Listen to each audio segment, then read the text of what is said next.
Good morning बच्चों। Good morning ma'am. कल आप सबको पढ़कर कैसा लगा? अच्छा लगा आप सबको? अच्छा, आज मैं आप सबको एक कहानी सुनाऊंगी। आज मैं आप सबको कहानी सुनाऊंगी बच्चों, ठीक है? चिड़िया की। किसने चिड़िया की कहानी सुनी है? हाथ खड़े करो। सबने नहीं सुनी क्या? आपने नहीं सुनी? सबने सुनी है चिड़िया की कहानी? ठीक है, आज मैं सुनाऊंगी मैं चिड़िया की कहानी, ठीक है? मैं चिड़िया की कहानी सुनाऊंगी, आप सबको अच्छे से सुनना है, ठीक है? और फिर जैसे मैं सुनाऊंगी आपको भी ध्यान में ऐसे ही सुनानी है, ठीक है? सुनाने की कोशिश करना है जितना हो सके उतना, ठीक है? देखो, एक बार है ना, एक चिड़िया होती है, एक चिड़ा होता है, उन दोनों में बहुत गहरी दोस्ती होती है। चिड़ा और चिड़िया में तो वो है ना अपना घर बनाने की सोचते हैं। वो चिड़िया है ना, चिड़ाटा होता है ना, उससे डेली डेली लड़ाई करती है, हमारा घर नहीं है, हमारा घर नहीं है, हम बारिश में रहते, तूफान में रहते, आंधी आ जाती है, पेड़ की डालियां टूटती रहती है, हमारा घर नहीं है, मुझे घर चाहिए, मुझे घर चाहिए। चिड़िया आपको जानते कैसी बहुत ऐसी होती है, जिद्दी टाइप की चिड़िया होती है। चिड़ा कहता है ठीक है बना लेंगे। तो एक दिन चिड़िया कहती है मैं गुस्सा हो जाऊंगी, मुझे घर चाहिए। फिर दोनों ने डिसाइड करते हैं ठीक है हम घर बनाते हैं। फिर वो दोनों ना घर बनाते हैं और है ना दोनों तिनका ढूंढने के लिए जाते हैं।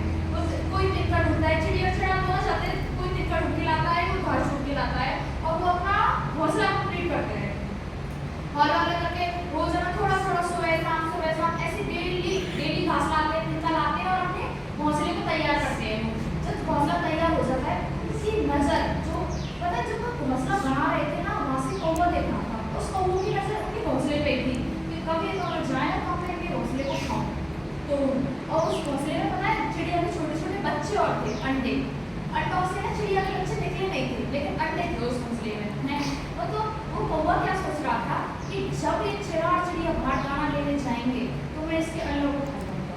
और पता है एक दिन क्या होता है, चिड़ा और चिड़िया वो दाना लेने जाते हैं अपने लिए, रिपीट करने के लिए दाना चाहिए होता है सबको, है ना, भोजन चाहिए होता है ना, वो अपने लिए दाना लेने जाते हैं। फिर लौट के अपने लिए तो दोनों चले जाते हैं, पीछे से कौवा आता है हमें देख के और है ना उनके बच्चों को खा जाता है, अंडों को खा जाता है। तो शाम को चिड़िया आती है, चिढ़ाता है, उन्हें दिखता है कि ये ना हमारे अंडों को कोई खा गया और हमारे घोंसले को भी कोई तोड़ के चला गया। तो चिड़िया बहुत रोती है, फूट के रोती है। फिर चिड़ा भी रोने लग जाता है कि वो है ना चिड़िया रोती है हाय मेरे बच्चों को कौन खा गया। फिर है ना ऐसे रोती है कि जिसने मेरे बच्चों को खाया है ना वो मरेगा है ना। कौवा ना ये बात है ना साइड तो सुन रहा होता है ना। फिर क्या होता है, तो वो अपने बच्चों को खा के और फिर है ना वो चला जाता है। फिर है ना फिर वो पता है क्या करते हैं, फिर मैंने कहते हैं कि उसको है ना पाप लगेगा, जो मेरे बच्चों को खा के गया है ना उसको पाप लगेगा। और फिर वो और चले जाता है, फिर वो रो के फिर दोबारा से अगले दिन से फिर दोबारा से मेहनत करना शुरू कर देते हैं, फिर दोबारा से घोंसला बनाना शुरू कर देते हैं। फिर पता है कौवा का क्या होता है, वो है ना कौवा है ना एक खेत से ना दाना लेके जा रहा होता है अपने लिए, और शिकारी को पता चल जाता है, वो वहीं जाके कौवे को पकड़ लेता है और उसको बेच देता है और कौवा मर जाता है वहाँ पे। तो है ना अब वो है ना फल मिला, क्योंकि चिड़िया ने बोला ना वो मरेगा, तो वो फल मिला था क्योंकि उसने उसके बच्चे को खाया था, उसको उसके घोंसले को तोड़ा था, उसके घर को तोड़ दिया था, इसलिए कौवा को उसका फल मिला था। इसलिए कहते हैं ना अच्छे काम का नतीजा अच्छा ही होता है और बुरे काम का नतीजा बुरा ही होता है, इसलिए कौवा को उसका फल मिल गया। अब ये बताओ आप में से किस किस को कहानी आई, कोई सुना सकता है जैसे मैंने सुनाई? जो भी कहानी चिड़िया की कहानी, हाथी की कहानी, जो भी कहानी आती है वो सुना। हाथी राजा वाली आती है ना, हाथी राजा होते हैं वो, ये तो हाथी की ये तो वैसे कहानी है, एक हाथी की कहानी पर होती है। आप बैठो, आप लोग बैठो, आती है आपको कहानी, आ जाओ। ये तो कविता है, हाथी राजा वाली कविता है। हाथी राजा की कहानी किसी ने नहीं सुनी?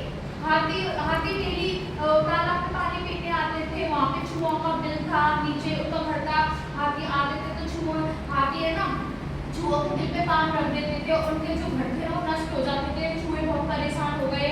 वो है ना जंगल के राजा के पास गए, जंगल के राजा शेर से प्रार्थना करने लगे कि हाथी हमारे रोज घर को नष्ट कर जाते हैं, आप कुछ करिए।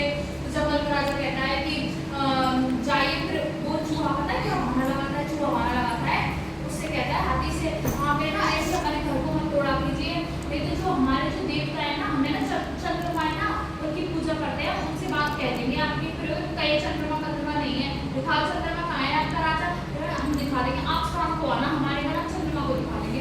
फिर पता है क्या होता है, वो ना तालाब के किनारे ले जाते हैं, शेर को ले जाते हैं, हाथी को ले जाते हैं और है छोड़ ले जाते हैं और फिर उससे कहते हैं हाथी से दिखाओ, हम आपको चंद्रमा दिखाते हैं और उस तालाब में दिखाते हैं। सामने तो चंद्रमा आ गया था, शाम को चंद्रमा दिख जाता है ना और तालाब में उसकी परछाई दिख रही थी चंद्रमा की, तो कहते हैं कि हमारा राजा है और आप सबको सजा मिलेगी। तो कहते हैं हमें माफ कर दो, हमें क्षमा कर दो, आज के बाद हम ऐसा कुछ भी नहीं करेंगे और हम तुम्हारे घर को नष्ट नहीं करेंगे। ये ऐसी कहानी है। अब किसी को आती है, कोई भी कहानी आती है किसी बच्चे को, बोल दूसरा। ठीक है, अब एक काम करो, आप सब बच्चे बैठो और दीदी के लिए क्लैपिंग करो। बैठो, हमारी आज की कविता यहीं पर होती है, कल पढ़ेंगे, ठीक है।